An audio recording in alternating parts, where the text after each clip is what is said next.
बुलढाणा जिल्हा मध्यवर्ती सहकारी बँकेच्या अत्यंत चुरशीच्या ठरलेल्या निवडणुकीत माजी मंत्री डॉक्टर राजेंद्र शिंगणे यांच्या नेतृत्वाखालील सहकार पॅनलने दणदणीत विजय मिळवत बँकेवर आपले वर्चस्व सिद्ध केले।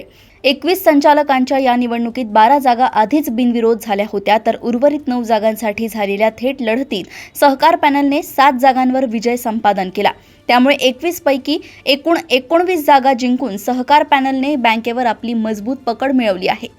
दुसऱ्या बाजूला परिवर्तन पॅनलला 2 जागांवर समाधान मानावं लागलंय।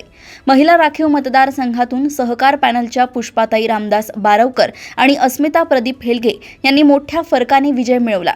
विशेषतः सिंदखेड राजा येथील जिजामाता विद्यालय केंद्रावर पुष्पाताई बारवकर यांनी 127 पैकी 110 मते मिळवून एकतर्फी वर्चस्व गाजवलंय। या विजयानंतर सिंदखेड राजा येथे राष्ट्रवादी काँग्रेस व महायुतीच्या कार्यकर्त्यांनी राष्ट्रमाता जिजाऊंना अभिवादन करत फटाक्यांची तुफान आतिषबाजी केली आणि भव्य मिरवणूक काढली। सिंदखेड राजा येथून गजानन मेहत्रे यांची रिपोर्ट।